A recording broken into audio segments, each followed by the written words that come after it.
আমরা বারে বারে একটা সমঝোতার চেষ্টা করেছি, কিন্তু ওরা কিছুই মানবে না।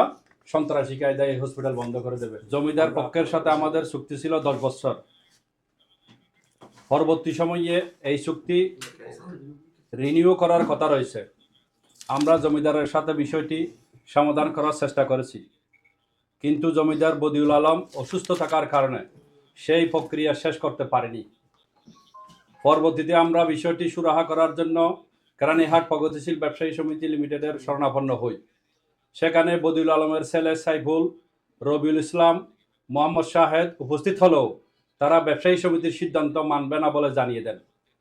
পরবর্তী সময়ে তারা হাসপাতালে এসে বিশৃঙ্খলা সৃষ্টি করলে আমরা বাংলাদেশ সেনাবাহিনী সাতকানিয়া ক্যাম্পে যোগাযোগ করি। সাথে সাথে সেনাবাহিনীর সদস্যরা এসে বিষয়টি সুরাহা করার উদ্যোগ নেন। গত 11 জানুয়ারি একটি বৈঠক অনুষ্ঠিত হয়। পরবর্তী বৈঠকের সময় নির্ধারিত ছিল 25 জানুয়ারি। তার মধ্যে আমাদের হাসপাতালের প্রতিষ্ঠাতা ম্যানেজিং ডাইরেক্টর জনাব শহীদুল ইসলাম বাবরের নির্বাচন কেন্দ্রিক ব্যস্ততার কারণে গত 24 জানুয়ারি একটি সময়ে লিখিত আবেদন করি। দায়িত্বরত সেনা কর্মকর্তা আমাদের আবেদন সম্পর্কে ঊর্ধ্বতন মহলকে অবহিত করে পরবর্তী সিদ্ধান্তে জানাবেন বলে আমাদের মৌখিকভাবে বলেন। এমত অবস্থায় গত 27 জানুয়ারি মঙ্গলবার দিবাগত ভোর রাতে সাইফুল, রবিউল, শাহেদ ও ইমন সহ স্থানীয় কয়েক সন্ত্রাসী প্রকৃতির লোক জড়ো করে হাসপাতালে উঠার জন্য একটা সিঁড়ি বরাবর করে ইট আর বালু ফেলে হাসপাতালের পথটি অবরুদ্ধ করে দেন, যার ফলে হাসপাতালে থাকা বেশ কয়েকজন চিকিৎসক, নারী চিকিৎসক সহ নার্স ও অন্যান্য স্টাফ তৎক্ষণাৎ এবং রোগী ও রোগীর আত্মীয় স্বজনদের মধ্যে আতঙ্ক সৃষ্টি হয়। তৎক্ষণাৎ আমরা পুলিশের সাথে যোগাযোগ করলে পুলিশের একটি টিম ঘটনাস্থলে আসে। তখন পুলিশ ইট ও বালুগুলো সরিয়ে নেওয়ার জন্য বললেও তারা তাতে কর্ণপাত করেনি। এ ঘটনার পর থেকে হাসপাতালে ডাক্তার, নার্স, অন্যান্য স্টাফ এবং রোগীরা আতঙ্কিত অবস্থায় রয়েছে।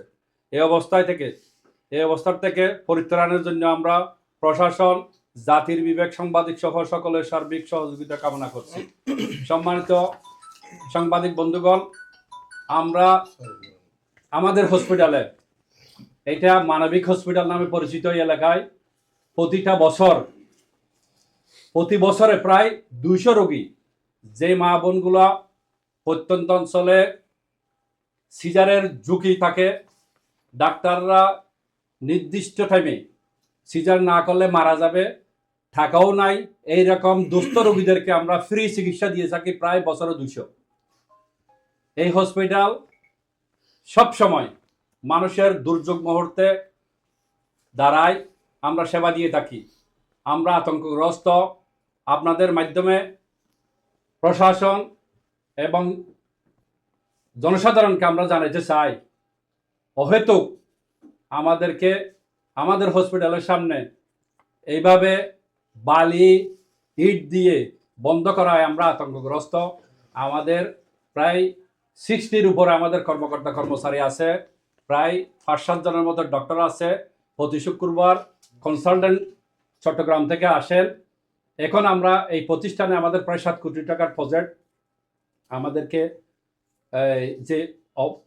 যে অবস্থায় আমাদেরকে ফেলে দিয়েছেন, আমরা আতঙ্কগ্রস্ত। আমাদের এই প্রতিষ্ঠান নিয়ে আমাদের কর্মকর্তাবৃন্দ কোথায় যাবেন, এবং আমরা বারে বারে তাদের সাথে যোগাযোগ করার চেষ্টা করেছি, আমাদের ব্যক্তিগত সম্পর্ক দিয়ে চেষ্টা করেছি। আমাদের 10 বছরের তাদের সাথে চুক্তি ছিল, আমরা আর 5টা বছর তাদের থেকে চেয়েছিলাম। সেনাবাহিনীর মাধ্যমে যে 1 বছর দিবে বলছিলেন, আমরা ওটাও মানেছি, কিন্তু অনর্থক অহেতুকভাবে সন্ত্রাসী কায়দায় গতকাল আমাদেরকে এই ঘটনাগুলো ঘটাইছেন। সাংবাদিক বন্ধুগণ, আমাদের কাছে, আমরা ব্যবসায়ী সমিতির কাছে গিয়েছিলাম। আমাদের যেহেতু এখানে কেরানীহাট প্রগতিশীল ব্যবসায়ী সমিতির প্রতিনিধিত্ব করে থাকেন, ব্যবসায়ী সমিতির কথা তারা শুনে নাই। 3বার বলার পরেও আমাদেরকে ব্যবসায়ী সমিতি এই সনদটা দিয়ে দিয়েছেন। ওরা যে তাদের কথা মানে না, ব্যবসায়ী সমিতির কথা মানে না। এরপরে বাংলাদেশ সেনাবাহিনীর কাছে যেভাবে অভিযোগ দিয়েছিলাম সেটাও আছে।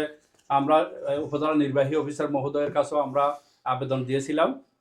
আমরা বারে বারে একটা সমঝোতার চেষ্টা করেছি, কিন্তু ওরা কিছুই মানবে না। সন্ত্রাসী কায়দায় এই হসপিটাল বন্ধ করে দেবে।